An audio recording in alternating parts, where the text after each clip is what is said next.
Throughout history, bureaucracy has consistently stood in humanity's way, gaining an interesting symbolism. Red tape, the ancient enemy of human progress. Even in ancient Mesopotamia, citizens struggled with bureaucracy. 7 tablets? Just to register my goat? The earliest forms of written language weren't just for storytelling, they were for record keeping and administrative purposes. Sir, it's not 7 tablets. It's 17 tablets. By medieval times, bureaucracy evolved into multi-step procedures requiring specific knowledge known only to scribes.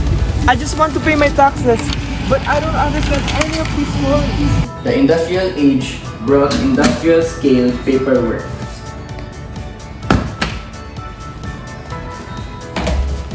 Sign 3 times, stamp 4 times, file 5 times.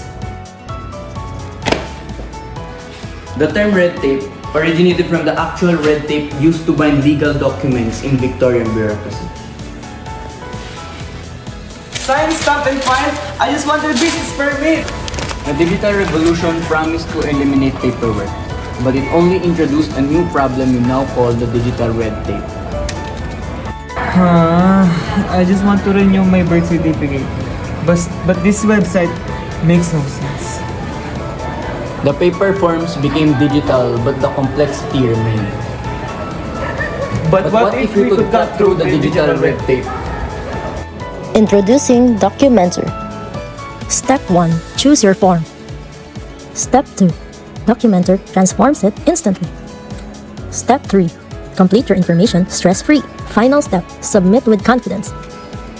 From ancient clay tablets to modern digital forms, bureaucracy has always created barriers for everyone. Documenter cuts through the red tape, making digital processes accessible to all. Because everyone deserves technology that works for them, not against them.